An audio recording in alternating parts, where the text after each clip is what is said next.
La comédienne Danielle Darrieux s'est éteinte mercredi, à l'âge de 100 ans.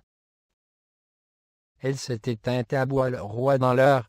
Information fournie par Françoise Van Wittenberg, présidente des Amis du patrimoine de Bois-le-Roi. Quand tout a commencé, Mademoiselle Darrieux n'était qu'une môme. Une gamine pétillante de 14 ans, qui ouvrait sa carrière avec Le Bal, 1931, du réalisateur allemand Wilhelm Thiel. L'histoire d'une adolescente qui s'ennuie et déchire les invitations à un bal que ses parents parvenus veulent donner pour élargir leur cercle mondain.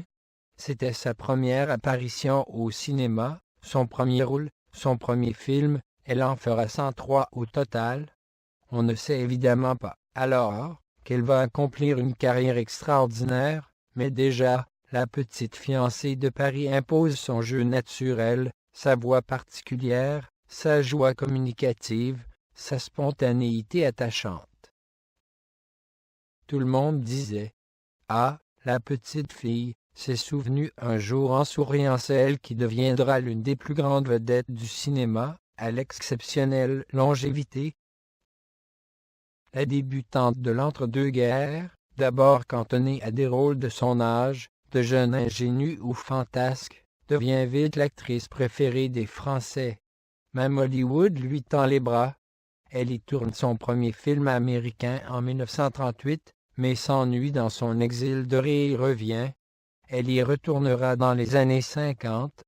Danielle Darrieux est un mythe, à l'égal de ses partenaires, grands acteurs comme elle, qui ont pour nom Jean Gabin, Jean Marais, Bourvil, Fernandel, Louis de Funès, Alain Delon, Jean-Claude Brialy, Michel Piccoli.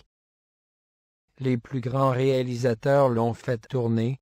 Il s'appelle Billy Wilder, Maurice Tourneur, Henri Descoings, son premier mari, Claude Autant-Lara, Julien Duvivier, Sacha Guitry, Max Ophuls, Claude Chabrol, Claude Sautet, Jacques Demy.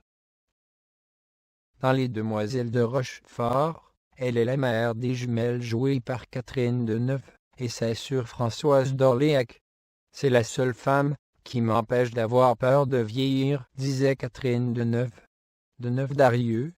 On reverra les deux actrices en 2002, dans 8 femmes de François Ozon, alors jeune réalisateur.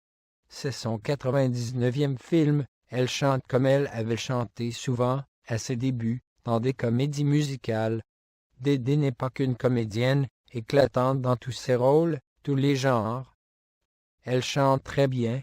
Cette élégante grande dame enjouée avait célébré en mai dernier ses 100 ans, loin des projecteurs, dans son petit village de l'Eure, à Bois-le-Roi, où elle vivait simplement.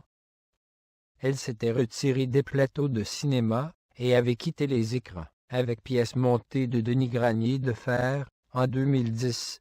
Ses obsèques se tiendront mardi 24 octobre à Accent-Grave à Bois-le-Roi. Adieu l'artiste, je t'aimais bien.